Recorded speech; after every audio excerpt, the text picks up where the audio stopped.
स्वागत है आपका। न्यूज स्टेट देख रहे हैं आप। मैं हूं आपके साथ शिवम सोनी और मेरे साथ मेरे सहयोगी लोकेंद्र त्यागी। तीसरे चरण का मतदान खत्म हो गया है। 12 राज्यों की 93 सीटों पर आज वोटिंग हुई। मध्य प्रदेश की 9, छत्तीसगढ़ की 7 सीटों पर वोट डाले गए। और ये अलग अलग सीटों का जो हाल है वो बता रहे हैं। ग्वालियर में 57.86% वोटिंग हुई है। ये आप देख सकते हैं ग्राफिक्स इस वक्त हम दिखा रहे हैं। गुना में 68.93% मतदान हुआ है। सागर में 61.70% मतदान हुआ है। आपको बता दें कि इन सीटों पर मध्य प्रदेश की पिछली बार करीब 66% मतदान हुआ था और 5 बजे तक यह आंकड़ा पहुंचा है 62% तक। भोपाल में 58% और राजगढ़ में 72% मतदान हुआ। सबसे ज्यादा मध्य प्रदेश में इसी क्षेत्र में मतदान देखने को मिला है। तो बैतूल में 67.97% मतदान हुआ है। रायपुर में 61.25% मतदान हुआ।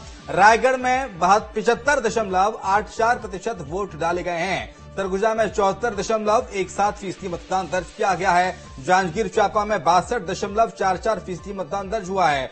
कोरबा लोकसभा सीट पर 70.60% मतदान दर्ज किया गया। तो वहीं बिलासपुर लोकसभा सीट पर लोकेंद्र 60.05% मतदान दर्ज किया गया। दुर्ग में 67.33% मतदान दर्ज किया गया है। यानी कि लोकेंद्र इस बार भी मध्य प्रदेश के मुकाबले छत्तीसगढ़ में ज्यादा मतदान प्रतिशत दर्ज किया गया है। और देखिए हमारे अलग अलग संवाददाता लगातार मौजूद हैं। ग्वालियर में विनोद मौजूद हैं। विनोद, पिछली बार 59% मतदान हुआ था। अभी 5 बजे तक का आंकड़ा 57% है। तो क्या ये मानकर चलें कि उसको क्रॉस कर जाएंगे इस बार? जिस तरह से मध्य प्रदेश की इन लोकसभा सीटों पर आज मतदान हुआ है उसमें सबसे ज्यादा वोटिंग अगर कहें तो उन हाई प्रोफाइल सीटों विदिशा से पूर्व मुख्यमंत्री शिवराज। ठीक है, आपकी आवाज नहीं आ पा रही है। लेकिन अगर हम बात करें अतुल पिछले बार की वोटिंग की इन 9 सीटों की, तो ओवरऑल जो निकलकर आंकड़ा है वो करीब 66% का आया है। अभी हम 62% पर हैं 5 बजे तक। 6% या उससे ज्यादा की दरकार है। अगर वो क्रॉस हो जाते हैं तो कम से कम इस चरण में हम ये संतोष कर सकते हैं कि वोटर्स निकले हैं और बेहतर वोटिंग पिछली बार के मुकाबले हुई है। क्या लगता है ये 6-7% 1 घंटे में हो सकता है कि पार हो जाए?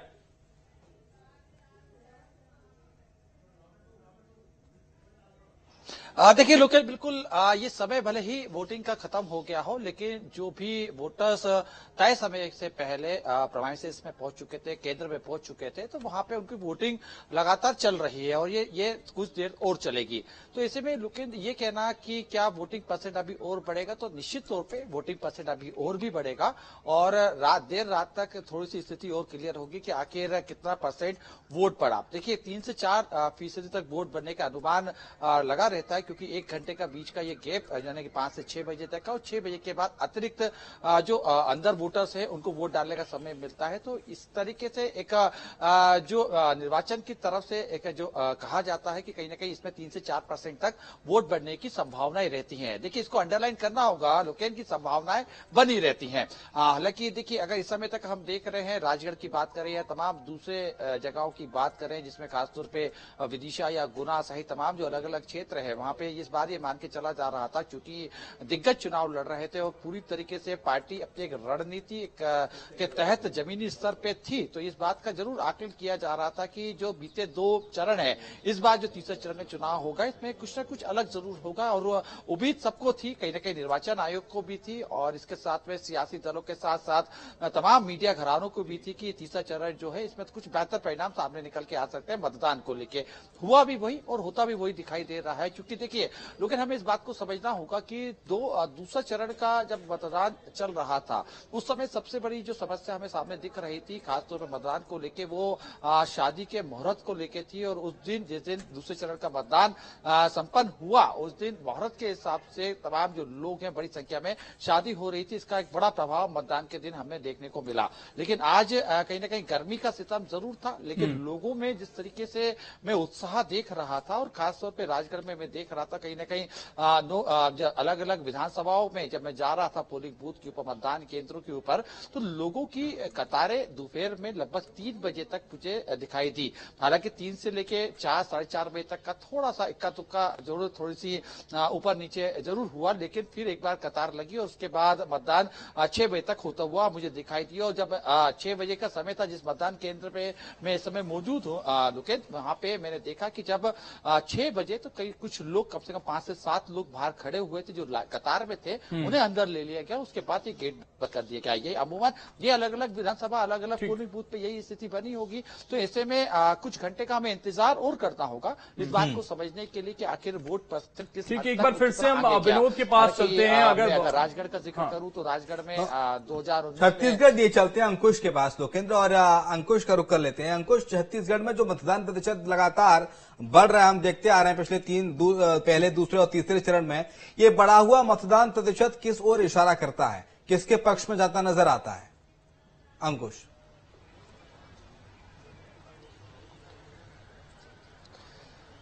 देखिए शुभम, जिस तरीके से मतदान प्रतिशत बढ़ोतरी के बाद सवाल उठता है कि अगर बढ़ा हुआ प्रतिशत है तो उसके मायने क्या है। अगर एकदम से वोट परसेंट बढ़ा है तो उसका निष्कर्ष क्या निकलेगा, मतदाता किस तरफ गए हैं।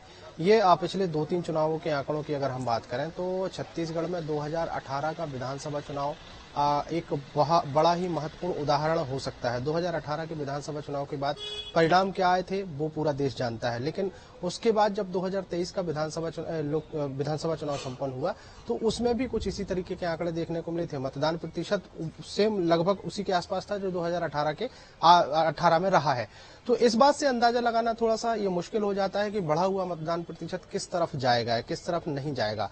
ये मतदान प्रतिशत बढ़ने के पीछे सबसे महत्वपूर्ण कारण ये कह सकते हैं कि भाई भारत निर्वाचन आयोग, राज्य निर्वाचन आयोग की जो कोशिशें रही हैं और उनके अंतर्गत जितने भी निर्वाचन अधिकारी रहे हैं, हर एक जिले में अलग अलग जिलों में अलग अलग कलेक्टर्स के माध्यम से अलग अलग कदम उठाए गए हैं। कुछ लोगों के, या यूं कहा जाए कि कुछ कलेक्टर्स ने ऐसे कदम उठाए हैं कि एकदम से वो मतदाताओं के मन तक पहुंचे हैं, मतदाताओं तक पहुंचे हैं और उनको जागरूक कर पाए हैं, उन लोगों को जागरूक कर पाए हैं जो मतदान करने में बहुत ज्यादा रुचि नहीं दिखाते हैं। देखिए, जो जागरूक है, जो मतदान करता है, वो हमेशा से ही अपने मत के अधिकार का प्रयोग करता आया है और हर एक चुनाव में वो अपना मतदान करता आया है। लेकिन ये जो कोशिशें की जा रही हैं, ये जो लगातार जो कैंपेन चलाए जा रहे हैं, वो इसीलिए चलाए जा रहे हैं कि उन लोगों पर असर हो सके जो मतदान को बहुत हल्के में लेते हैं। तो अब अगर कहीं ना कहीं वो लोग भी जागरूक हुए हैं जो मतदान को लेकर बहुत ज्यादा ध्यान नहीं देते थे या मतदान करने नहीं जाते थे, तो उन लोगों का एक प्रतिशत जो है वो भी इसमें बढ़े हुए मतदान में जोड़ सकते हैं। स्वाभाविक तौर पर इतने सारे कैंपेन चल रहे हैं भारत निर्वाचन आयोग की तरफ से, राज्य निर्वाचन आयोग की तरफ से, हम न्यूज स्टेट मध्य प्रदेश के छत्तीसगढ़ के माध्यम से भी लोगों से लगातार अपील करते आ रहे हैं, चाहे वो पहला चरण हो, दूसरा चरण हो और तीसरा चरण हो। एक बात लेकिन काफी महत्वपूर्ण है, छत्तीसगढ़ भले ही बहुत छोटा राज्य है, 90 विधानसभा क्षेत्रों वाला राज्य हो या 11 लोकसभा क्षेत्र वाला राज्य हो, लेकिन यहाँ का मतदाता जागरूक तो है। हर एक मतदान के समय में मतदाता मतदान केंद्र तक पहुंचा है और उसने वोटिंग की है। किसी भी चुनाव के आंकड़े निकालकर आप देख लीजिए। हम पहले और दूसरे चरण के ही आंकड़ों की अगर बात करें तो दूसरे चरण में ऐसी जगहों पर भी वोटिंग हुई है जो बहुत दूरस्थ वाले इलाके थे, नक्सली प्रभावित क्षेत्र थे। वहां से मतदान के टोटल ओवरऑल आंकड़े आने में 2 दिन लग गए। लेकिन अभी जो तीसरे चरण का जो मतदान संपन्न हुआ है और ये बात वाकई में अंकुश काबिले तारीफ है कि छत्तीसगढ़ में अधिक से अधिक लोग घरों से बाहर निकले, चाहे वो नक्सल प्रभावित इलाका ही लोकेंद्र क्यों ना हो, लेकिन लोगों ने घर से बाहर निकलकर हिम्मत दिखाई, अपना वोट कास्ट किया और लोकतंत्र के महापर्व में अपनी भागीदारी निभाई। अतुल के पास चले लिए चलते हैं एक बार फिर से। अतुल, देखिए मतदान हो गया है, राजा महाराजा मामा तमाम बड़े सियासी दिग्गजों की किस्मत ईवीएम में कैद हो गई है और एक किस्मत अब ईवीएम में पैक होकर स्ट्रांग रूम में रख दी जाएगी और जब 4 जून को मतपेटियां खुलेंगी तो किस्मत का उदय भी होगा, तो किस्मत अस्त भी हो सकती है किसी की।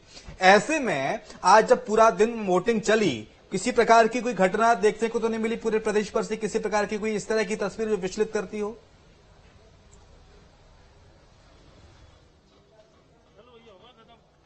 देखिए कोई काफी गंभीर जरूर कोई घटना सामने निकल के नहीं आई। हालांकि मुरैना से छुटपुट घटना की खबर सामने आई। इसके साथ में राजगढ़ की मैं अगर बात करूं तो राजगढ़ में खिलचीपुर में एक मतदान केंद्र में पीठासीन अधिकारी को निष्कासित कर दिया गया।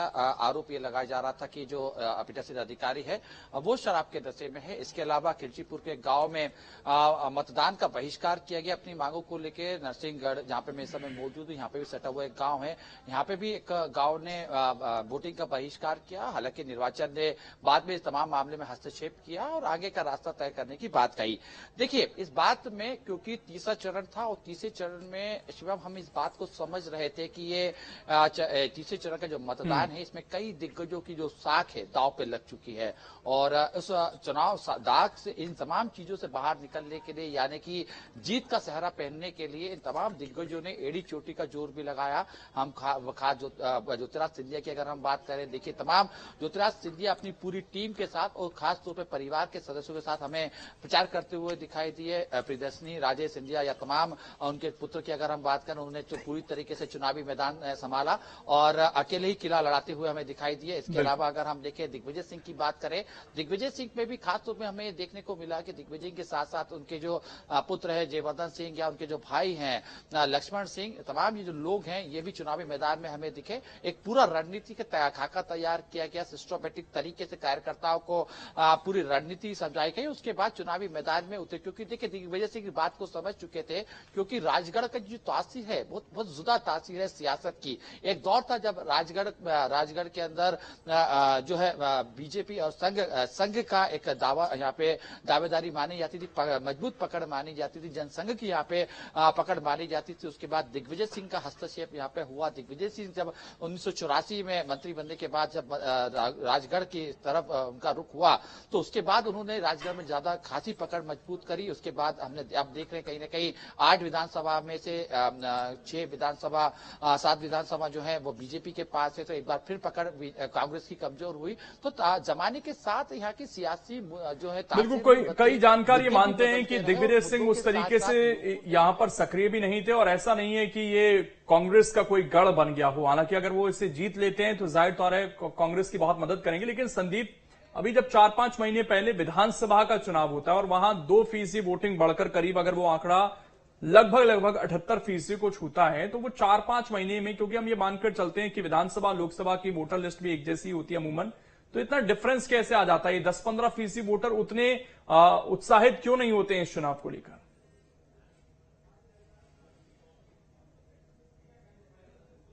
इलेक्शन होते जाते हैं उसमें मतदान का प्रतिशत कम होता जाता है, ये अनुभव हुआ भी है।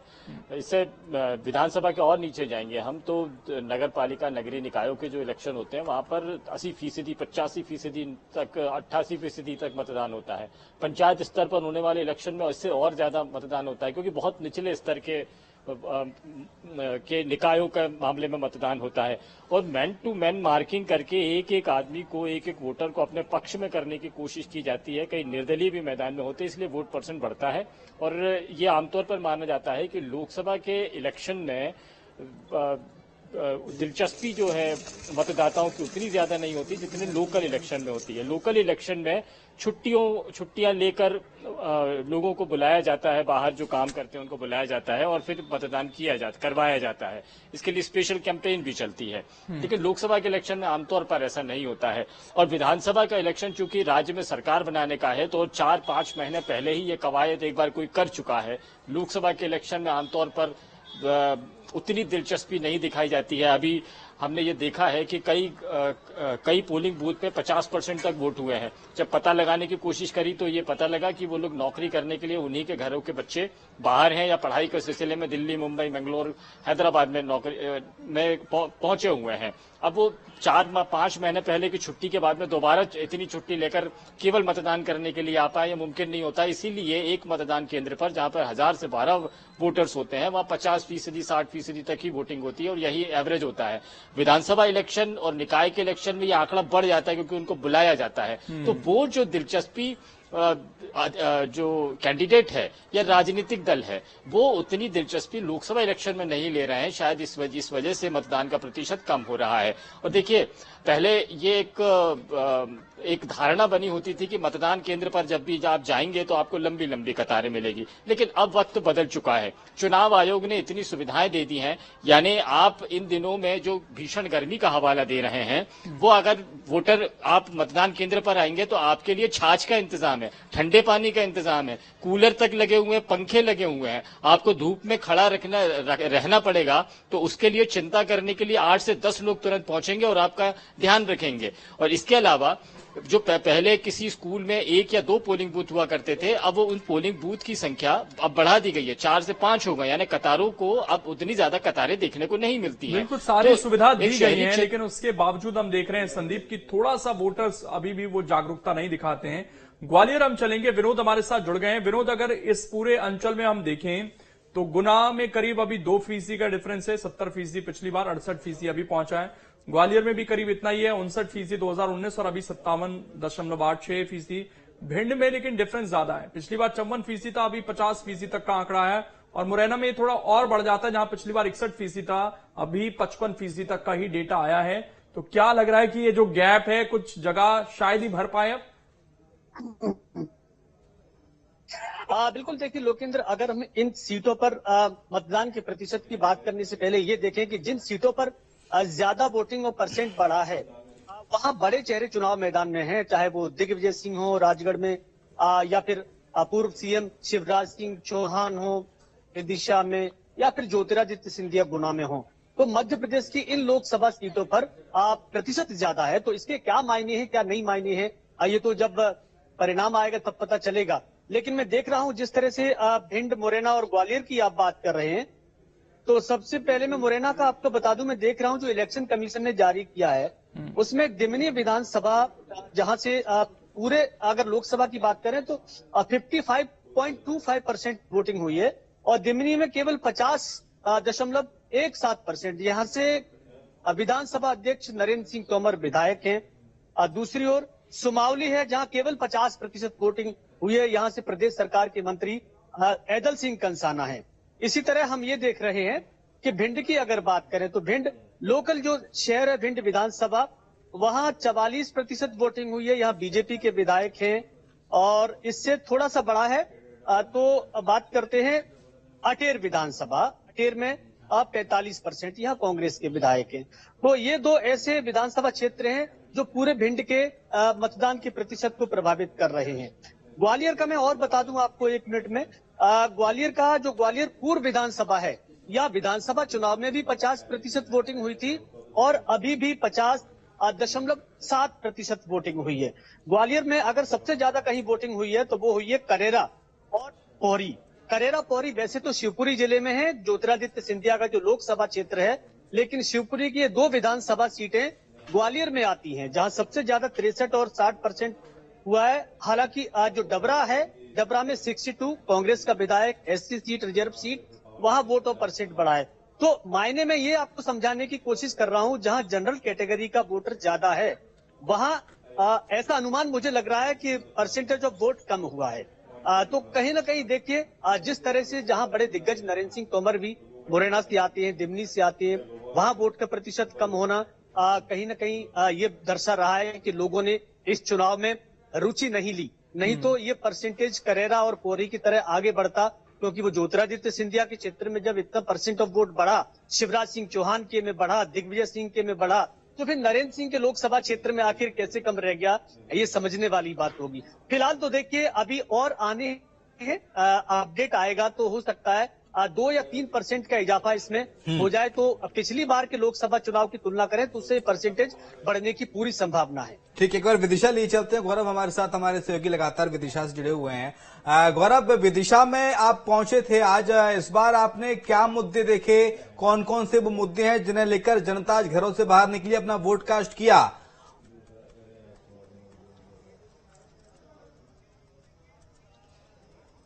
देखिए, विदिशा को अगर लेकर हम देखें तो विदिशा में ऐसा कोई खास मुद्दे तो नहीं, लेकिन हाँ, ये जरूर है कि यहाँ पे बहुत सारे ऐसे जमीनी मुद्दे हैं जिसको लेकर लोग आज भी शासन प्रशासन सरकार से मांग करते हैं, जिसमें हम अगर अवसंरचना की बात करें, ट्रैफिक समस्या की बात करें, साफ सफाई की बात करें, सड़कों की बात करें, तो ये जो मुद्दे हैं सबसे ज्यादा विदिशा में इस वक्त देखने को मिलते हैं। लेकिन फिर भी यहाँ के लोग इस बात से संतुष्ट हैं कि अब तक जितने भी काम मध्य प्रदेश में हुए हैं वो काफी बेहतर हुए हैं, और इसी वजह से विदिशा में आज हमें जो वोट प्रतिशत है वो भी काफी अच्छा देखने को मिला है। देखिए, हम अलग अलग मतदान केंद्रों पर पहुंचे थे, जहां हमने अलग अलग लोगों से अलग बातें की, तो उन्होंने कई तरह की बातें बताई, कई तरह की समस्याएं भी बताई, लेकिन ये भी बताया कि वो काफी संतुष्ट अपने मौजूदा सरकार से हैं। देखिए, अगर हम विदिशा के पूरे ट्रेंड की बात करें तो आज जो विदिशा में हमने वोटिंग प्रतिशत का ट्रेंड देखा है वो करीब 69% है। इसके अलावा मैं बताना चाहूंगा कि 2019 के मुकाबले ये 4% ज्यादा है, लेकिन अगर हम 2019 के पहले 2014 की भी बात करें तो ये 2014 से भी ज्यादा है, क्योंकि 2014 में भी लगभग 65% मतदान विदिशा में हुआ था। देखिए, क्योंकि 2019 में हमने ये देखा था कि एक लहर 2019 में देखने को मिली थी, और इसकी वजह से तमाम जो लोकसभा सीटें थी वहां पे बंपर वोटिंग हुई थी और केंद्र में बीजेपी की सरकार प्रचंड बहुमत के साथ आई थी। लेकिन अगर हम 2014 के नतीजों पर जाते हैं और उस वक्त के अगर हम नतीजों से आज के जो वोटिंग प्रतिशत है उसको कंपेयर करते हैं, तो आज भी ये देखा जा रहा है कि जो आज वोट प्रतिशत सामने आ रहा है तो 2014 के मुकाबले 2024 में वोट प्रतिशत ज्यादा हुआ है। बिल्कुल, वोट प्रतिशत ज्यादा हुआ है। हालांकि ये सीट बहुत हाई प्रोफाइल सीट हो जाती है शिवराज सिंह चौहान की मौजूदगी से, और ये वही सीट है लोकेंद्र जहां से लगातार सुषमा स्वराज और अटल बिहारी वाजपेयी तक इस सीट से चुनाव लड़े हैं। बने रहिए आप गौरव, विनोद आप भी बने रहिए, अंकुश आपका शुक्रिया, अतुल आपका शुक्रिया चर्चा में शामिल होने के लिए। लेकिन गौरव और विनोद हमारे साथ बने हुए हैं। अमलता की तस्वीर हम आपको दिखा रहे हैं। 104 साल की बुजुर्ग महिला लोकेंद्र जो आज वोट कास्ट करने पहुंची छत्तीसगढ़ में, और उन्होंने अपना मताधिकार का इस्तेमाल किया। और अमलतास अस्पताल की तरफ से देवास शहर को एक सौगात आज दी गई है। अस्पताल प्रबंधन के मुताबिक अब इस अस्पताल में सस्ते दाम पर एमआरआई की सुविधा उपलब्ध कराई जा रही है। तो आम लोगों को ध्यान में रखकर ये अस्पताल प्रशासन ने व्यवस्था की शुरुआत की है। एमआरआई की व्यवस्था जो लोकेंद्र महंगे दामों में होती थी, बड़े बड़े शहरों का रुख करना पड़ता था लोगों को एमआरआई कराने के लिए, लेकिन अब ये वहीं पर होगी और सस्ते दामों में होगी। तो मल्तास अस्पताल प्रबंधन की ये नई मुहिम है। अस्पताल प्रबंधन ने मरीजों को ये बड़ी सहूलियत दी है और एमआरआई सुविधा यहां से शुरू हो गई है। अस्पताल में एमआरआई की सुविधा आज से मिलनी शुरू हो गई। सस्ते दाम में एमआरआई होगी, जिससे जो लोग हैं, जो मरीज हैं हार्ट के, हालांकि हार्ट के लिए एमआरआई बहुत खास हो जाती है, उसकी जांच होती है और उसके लिए ये बड़ी सौगात आज।